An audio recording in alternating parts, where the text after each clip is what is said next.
เคยมีอีหยังที่รอคอยมานานจนเหมือนจะเป็นลงแดงบ่ครับพี่น้องสำหรับแฟนผมนะสิ่งนั้นคือทุเรียนครับพี่น้องคือทุกปีพอเข้าหน้าทุเรียนแล้วนะมันจะเริ่มมีอาการแบบว่าพูดคำว่าทุเรียนวันละ3เวลาเลยพี่น้องบางครั้งนะถึงขั้นเปิด YouTube เบิ่งวิธีเขาแกะทุเรียนน่ะพี่น้องเอ้ยผมยอมหลายแล้วทำหน้าเหมือนจะร้องไห้ทุกคนแล้ววันนี้ก็มาถึงนางสวนผมมาตลาดพี่น้องเอ้ยผมว่าแม่นแต่จิมาหาซื้อกับเขาวพี่น้องมาซื้อแต่ผลไม้พี่น้องมื้อนี้นางบอกว่าขอกินทุเรียนหน่อยนะอย่าบ่นเขาเด้อถ้าเขากินหลายนะแต่ว่าวันนั้นน่ะเฮาไปก็คือเป็นวันที่ราคาทุเรียนอยู่ที่ราคา160บาทนางจัดมา3โลก็หมดเกือบ400กว่าบาทนะครับพี่น้องพอนางเดินออกจากแผงทุเรียนพี่น้องเอ้ยยังบ่พอครับปอนหันมาถามผมว่าเธอต้องมีมังคุดไว้ตัดเลียนอีกเด้บ่งั้นบ่จบนางบอกโอ้โหผมนี่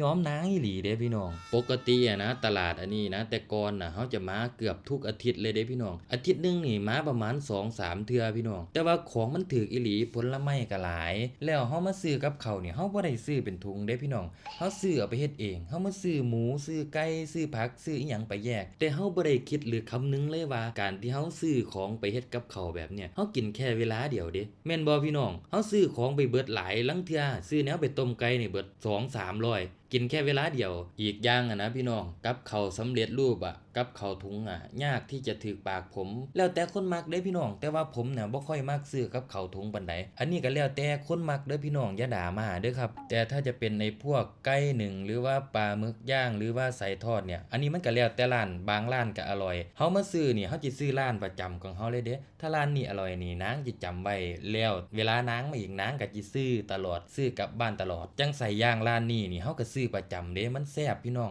นางสิเป็นคนที่บ่ชอบกินข้าวเย็นนะแต่ว่ากินของกระจุกกระจิกแบบนี้แหละพี่น้องใส่ย่างแน่ปลาหมึกย่างแน่หมาล่าแน่ใส่ปิ้งแน่นี่นางจะชอบแบบนี้เวลากินอาหารเย็นนะอาจจะบ่มีข้าวเลยมื้อนึงกินข้าวแทบจะบ่ถึง2จานด้วยซ้ำนะแต่ว่าแปลกคนแบบนี้เนี่ยกินยังไงก็บ่อ้วนผมยอมอีหลีเด้ปังปอนเนี่ยอยากกินอะไรก็กินอยากกินตอนไหนก็กินบ่เคยอ้วนเลยผมบอกตรงๆขนาดผมเนี่ยกินบ้างไม่กินบ้างลดหุ่นนะผมน่ะลดหุ่นนะพี่น้องอยากกินอีหยังก็กินตามปากบ่ได้เพราะว่ากลัวอ้วนแต่ว่าผมยอมใจอีหลีเด้ปังปอนนี่กินจังไดก็บ่อ้วนเด้พี่น้องคนแบบนี้นี่มันมีอีหลีติคนแบบเนี่ยโอ้ยอมลูกกระทาอยู่บ้านเนี่ย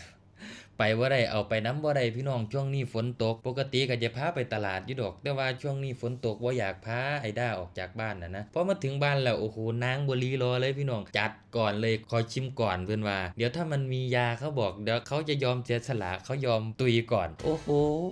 ยอมฝุ่นเลี่ยมคนฝุ่นจัดผู้ใหญ่ๆมาดมโชว์อีกแม้ผมเห็นแล้วผมก็อดใจบ่ไหวได้พี่น้องเดี๋ยวผมต้องกินข้าวก่อนผมยังจะกินที่หลังคนที่กำลังลดหุ่นอีหลีเนี่ยจะฮู้ว่าถ้ากินอาหารแบบนี้เนี่ยจะรู้สึกผิดมากๆเลยพี่น้องแต่ว่าเฮ็ดจังไดฤดูกาลปีนึงกว่าจะมาถึงพี่น้องเอ้ยผมก็เลยต้องยอมตัดใจสักวันหนึ่งเบิ่งดูเบิ่งนางดมรอบผมดูพี่น้องมันหนามันใสจริงๆในคนน่ะนางกินจังไดก็บ่อ้วนนางก็โอ้โห